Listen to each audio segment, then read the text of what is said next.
All right, motherfucks. It's time for another video. Daily Video Mania continues, cucks.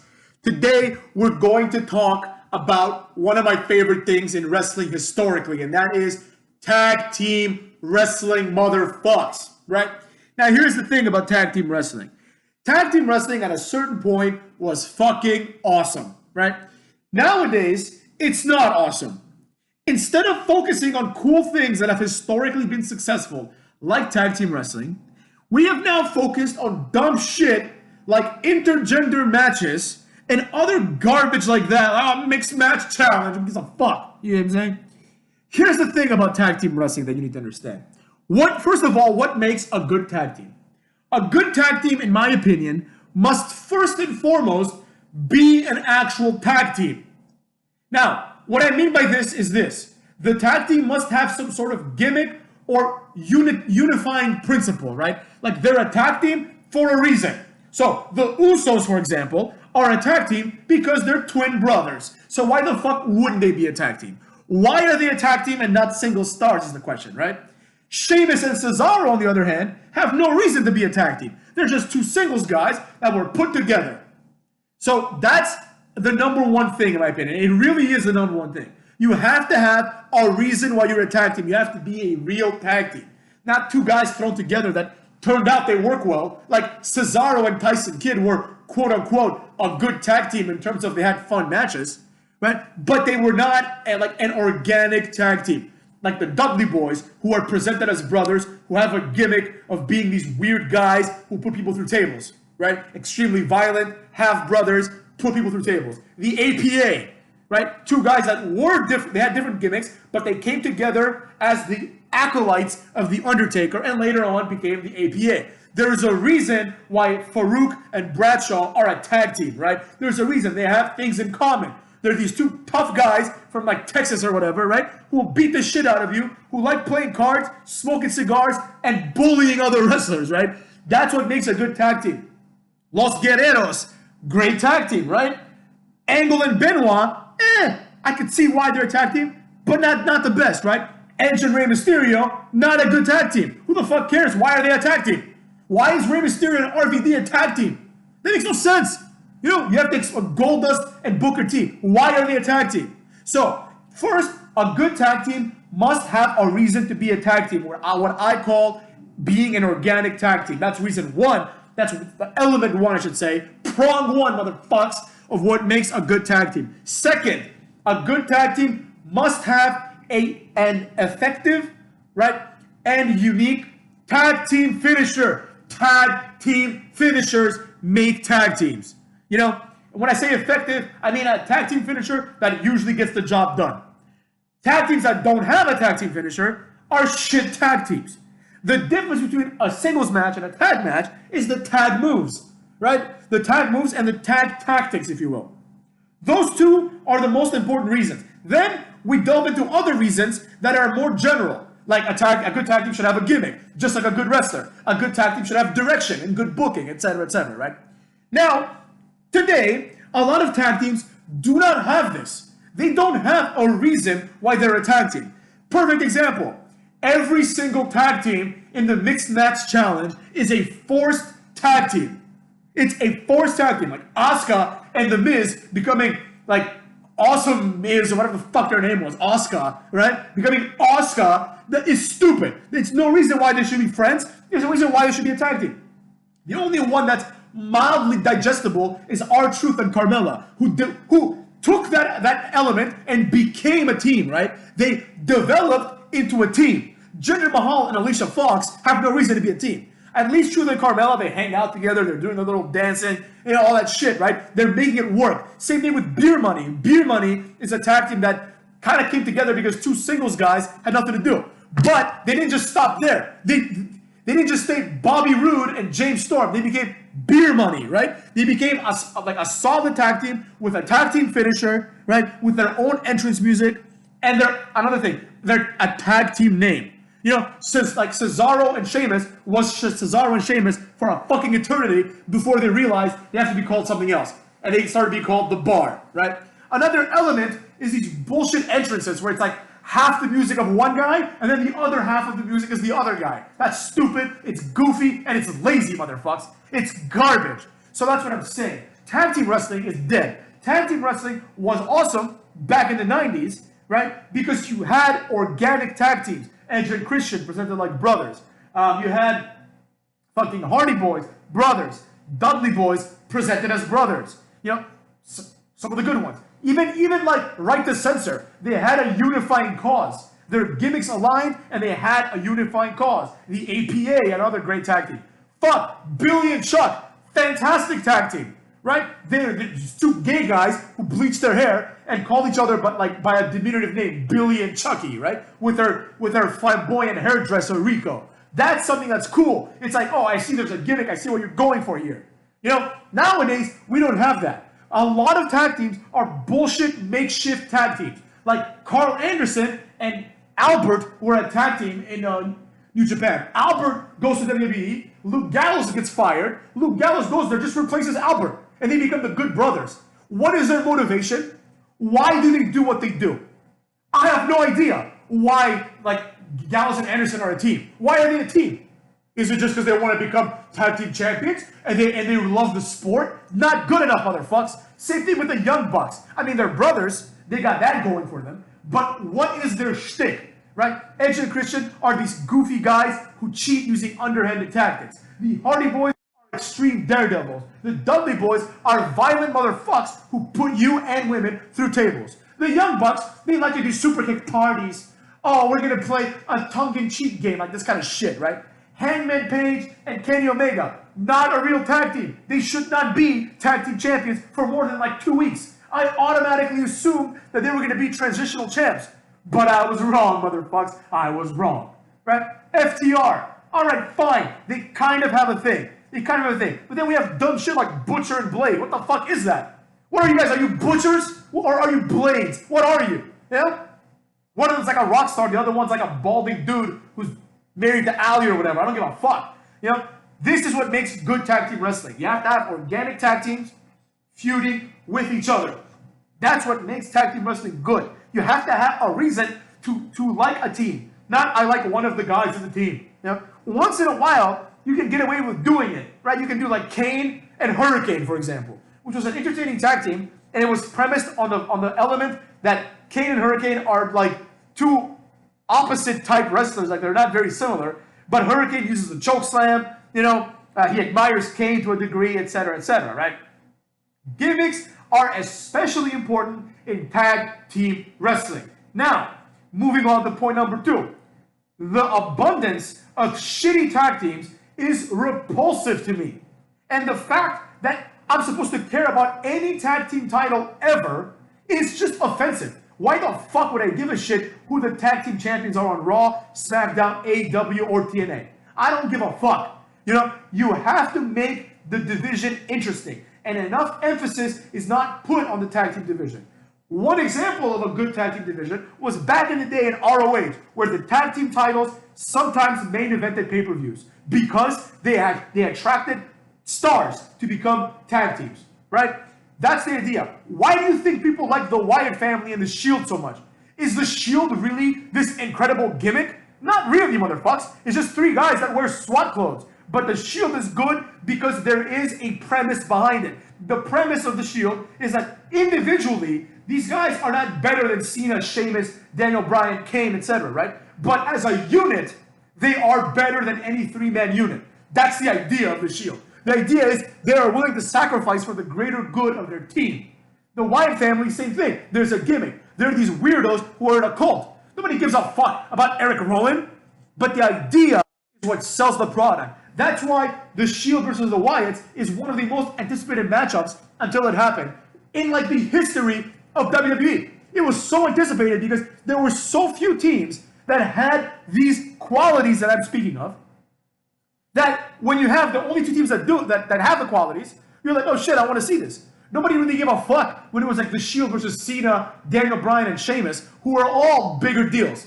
Nobody cared when it was the Shield versus like Randy Orton and like Big Show and someone else at WrestleMania. No one gave a fuck. Not one person gave a shit.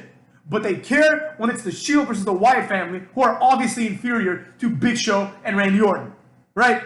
The idea is that the gimmick and the storyline in a tag team match is what is going to sell. Now that we've said that, let's look at some of the tag teams that we have to tolerate today. Right? We already spoke about some of them, but let's think about some of the really, really, really shitty ones. Private Party, what the fuck is that? The other ones, what the fuck are they called? Street Profits, fucking stupid. The Viking Raiders, they have some of those qualities, the Street Profits and Viking Raiders, but they're shit because I don't understand why these two guys think they're Vikings. I don't understand why Montez, I don't even understand what that is. I don't understand what the Street Profits are. What the fuck is it? Street Profits. There's nothing street about them. They wear tracksuits, right? There's nothing street about them. There's nothing prophetic about them. It's not like their gimmick isn't revolved around making profit, right? It's a stupid name for a stupid team. Same shit with Private Party. Private Party, I get what they're going for, but let's be real. They're the same thing as Cedric Alexander and fucking Ricochet. They're just two athletic guys. That's just what it is. Two athletic motherfucks. Andrade and fucking Garza, right? Same shit. Two athletic guys. Who gives a fuck? Who gives a fuck if Garza and Andrade beat the Street Profits or vice versa? Who gives a shit? They're completely interchangeable. You cannot be invested when both sides of the equation are the same. This would be like me playing Mortal Kombat and picking Kano, my favorite character, motherfucks, and then one of you playing me and you also picking Kano. I don't give a fuck who's gonna win, Kano or Kano. Who gives a shit? Flip the coin. You can beat me if you want. I don't give a fuck, motherfucks. So that's what I'm getting at. You have to have a reason for tag team wrestling. In singles wrestling, you can excuse it. In singles wrestling, you can have someone be interesting and not have like a delineated gimmick. Like Randy Orton doesn't really have a delineated gimmick, but nonetheless, he is interesting. You know what I'm saying? He is an interesting guy. If it was Randy, like Rated RKO was not a good tag team. You had two interesting guys coming together to form a shit tag team. What's so great about them? They didn't have like their own tag team finisher. I mean, sometimes they did a double RKO, but that wasn't really a thing, right? They didn't have their own tag team finisher. They didn't have their own tag team entrance, right? The only thing they had was their name. They had no reason to come together other than like, oh, we're both main eventers that are doing nothing, right? And we hate Triple H and Shawn Michaels, stupid shit like that, like dumb shit like that. So that's what I'm getting at, motherfucker. All these tag teams in modern times are shit tag teams. That's why people like FTR can come out and be like, we're the best tag team in the business. What the fuck does that even mean now? What does it mean that the Young Bucks are the best tag team? Young Bucks are like, we've carried tag team wrestling on our backs for a decade. Dude, nobody gives a fuck about tag team wrestling anymore. There's nothing to look forward to. And that's why people like Gallows and Anderson come by, they become tag team, every tag team becomes tag team champions, and they're like, oh, they held us back. What you expect, motherfucks? You've done absolutely nothing to improve your spot on the roster. You dressed up as doctors, you had a Nerdometer shirt, and you were lackeys. You were lackeys just like you were lackeys elsewhere. Same thing with FTR. Lackeys for Randy Orton, lackeys for Shane McMahon, right? Every tag team is just a team of lackeys. There's no tag team that's like, yo, we're a tag, except for the Usos. Unfortunately, the Usos are the only ones that are good enough. However, the fact that the Usos botch like half their moves is not a good look, motherfucks. Their splashes look like shit. Their super kicks look like shit, and those are the only two moves these two assholes do. So there you go, motherfucks. There you go. Splash, super kick, splash, botch almost everything. So that's what I'm getting at, cucks. Tag team wrestling is done for. Tag team wrestling at one point was the cornerstone of wrestling. It was the thing that differentiated wrestling from other things. It was a good way to tell stories. But a mixture of shitty tag teams and over-reliance on tag team matches for other things have ruined it. What I mean by that is this. It's motherfucks. It's not inconceivable to turn on Raw and to see the show start like this. Drew McIntyre comes out. Samoa Joe, let's say, is like, I want to challenge you, Drew, right? And then, like, all of a sudden, before you know it, they start a match, and then the other guys they're feuding with come out, and it turns into a tag team match, right? Or vice versa, just straight up booking it from the beginning. You know what I mean? Just booking it from the beginning. It's like today, it's going to be Edge and Ricochet versus Randy Orton and whoever the fuck Ricochet's feuding with. Like, what the fuck? No. You're diluting the concept of tag team wrestling when you get main eventers and put them in tag teams for no reason. And furthermore, the last thing In order to promote tag team wrestling, tag teams must be presented as being powerful, winners, and good. The tag team division cannot be seen, as a mid-card belt. Now, I'm not saying it should be on the same level as the WWE title, but a tag team should be presented as these are two guys who work together well, and that's why they're a tag team. And theoretically, the tag team champions should be able to beat any combination of two wrestlers, right? Now, that's not the case, because who are the tag team champions? Street Profits, right? But who would win? If you were to book this match, who would win? Street Profits or the team of, Seth Rollins and Brock Lesnar, right? Two heels for Monday night. Who would win? Obviously, but Brock Lesnar would beat them both 2-on-1.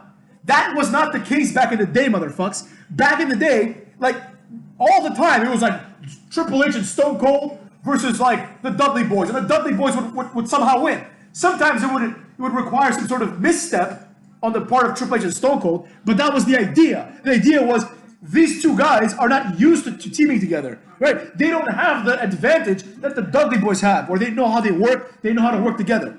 But nowadays, it's like you'll see two main eventers versus a tag team, and the tag team has absolutely no shot. It could be the best tag team in the world, like the FTR versus the team of Drew McIntyre and face Seth Rollins, right? Or Drew McIntyre and Kevin Owens. It's like a no-brainer. What's going to happen is this. Drew McIntyre is going to do a claymore on both of them. They're going to get stunned. They're going to get stacked up. And they're going to get pinned. I remember when La Resistance was for 1 week they feuded with Batista. And Batista beat the shit out of both of them and stuck a flag in Sylvain Grenier's ass. Right? He stuck a French flag in his ass. And I like Batista, but that's ridiculous. These are the tag team champions. Right? Or they were tag team champions before that, right? This is a tag team. They should have, and they're not two tiny guys. It's not like Paul London and Brian Kendrick versus Brock Lesnar. It's two bigger guys, like Rene Dupree and Sylvain Grenier were not small dudes. They should be, Batista should be able to beat up one of them. The other one just hits him in the knee, and then they hit their finisher, and that's it. And then they beat him with a flag. Or they drape the flag over him. That would have been the correct way to do that. That's what happened with Scott Steiner when La Resistance, same team, motherfuckers, debuted, right? They debuted, Scott Steiner was like, France sucks. They come out, and then Scott Steiner's like, come on, come fight me. And they're like, we just want to talk, we're civilized Europeans, And they come and they beat the shit out of him. They hit the Magic Killer, whatever the fuck they called it, the Bonsoir or whatever, right? They hit the Magic Killer on his bitch ass. Or no, at that point it was like the double flapjack type of thing, right? They hit the double flapjack on his bitch ass, right? And they leave him there. Scott Steiner, who's like a super heavyweight monster, they beat him up because the tag team is supposed to definitely beat up any singles wrestler 2-on-1. And more importantly, the tag team should be able to beat Scott Steiner and, Jeff Hardy, right? If the team of Jeff Hardy and Scott Steiner, both of whom are higher up on the card than La Resistance, fight La Resistance should win. It's fucking simple as shit. The tag team should be able to beat the makeshift tag team. Otherwise, why don't the makeshift tag team just become a tag team for a day, become tag team champions, and then give up the titles, right? The titles are supposed to be presented in a hierarchy, right? There is only one tag team champion, right, per show now, but you know what I mean. There's only one tag team can be the best tag team in the show. With that, everyone should want to be tag team champion. Whereas, for example, if you have the U.S. title and the world title, all right, I'm not good enough to be to be world champion, so I'll be U.S. champion. That way, the person who is world champion should have no desire whatsoever to become a mid-card champion. He should, however, still have a desire to be a tag team champion. And historically, that's how it's been booked. Until very recently with Cena and Rollins and that feud, you almost never saw a guy who was simultaneously the world champion and the mid-card champion. And when they did, they would relinquish the mid-card title. Because they're like, all right, I'm not a mid-carder anymore. Here's this title. You jobbers fight for it, right? Nowadays, that's increasingly more common. However, it was relatively common for the world champion to also become tag team champion. Look at NXT. When they had 3 titles before they had that Legends bullshit, right? They had the world title, the X Division title, and the tag team titles, right? The X Division title was essentially limited to the cruiserweights. It wasn't presented like that, but that's what it was, right? But it was prestigious. Someone like AJ Styles if he was going after the world title, it would not be incongruent for him to also want to be the best of the little guys, right? I'm the best of the heavyweights, I'm the best of the little guys. But saying I'm the best guy in the United States, or I'm the best guy in these two continents, intercontinental title, motherfuckers, or the North American champion, or the who gives a fuck? There's a world champion. Right? So who gives a shit who the UK champion is when there's an NXT world champion? You understand what I'm saying? That's all that matters. But the NXT Cruiserweight title and the tag team titles and the women's title, these are other divisions. There should be no overlap, right? Gregory Helms should be completely satisfied with being Cruiserweight champion. The Dudley Boys should be completely satisfied with being tag team champions. The Rock should not be satisfied with being European champion. That's the problem. Nowadays, it's like AJ Styles can easily become the next world champion, but he can also be, right now, the Intercontinental champion. That makes no sense. It's this kind of booking. And around it is the tag team division and the shortcomings that people have allowed to transpire upon tag team wrestling. And this is not just in WWE, motherfuckers. This is everywhere, right? Cookie Rhodes is happy to be, that's one thing that AEW has done correctly, is that Cookie Rhodes is happy, kayfabe-wise, being like the mid-card champion, whatever the fuck it's called, the TNT title, right? He's happy because he cannot be the world champion. So this represents a ceiling for Cookie Rhodes. Cookie Rhodes is like, all right, I cannot be the world champion. The best thing I can be is this, right? I can be this. This is my limit. Or I can be a tag team champion, right? Or maybe he can change genders and become a women's champion. Who the fuck knows? You understand what I'm saying? But that's presented well. Anyone else, like Dean Ambrose, if he were to lose, or Jericho, let's take Jericho. Jericho's their first ever world champion. If Jericho were to now all of a sudden want to go after Cody Rhodes' title, that's ridiculous. That should only happen when you have absolutely no faith that this guy will ever again become a main eventer. That's what I'm saying, motherfuckers. The tag team titles, however, are different. Jericho wanting to be tag team champions with Sammy Guevara is reasonable. It's the tag team titles. That's the #1 title for tag teams. You cement yourself as the best tag team. If you're a cruiserweight champion, you cement yourself as the best cruiserweight. If you're a women's champion, you cement yourself as the best woman. If you're the US champion, you cement yourself as an absolute nothing, a nobody, a zero. Nobody gives a fuck if you're a US champion, especially nowadays, motherfuckers. Who gives a shit if Keith Lee is North American champion? Who gives a fuck? He's gonna lose that like next week, if not tonight. You know what I'm saying? Or whatever, tomorrow, whatever the fuck it is. You know, he's gonna lose that or relinquish it. There's no need for him to have both. Or they're gonna merge the titles. Same shit with New Japan. What the fuck is the point of having the Intercontinental title and the World title be held by the same guy? It means one of the titles doesn't matter, motherfuckers. That's what it means. All right? So with that being said, fix tag team wrestling. Get real tag teams in there. You know, not these bullshit-ass tag teams. Give them gimmicks, give them finishers, and give them good booking. Cucks.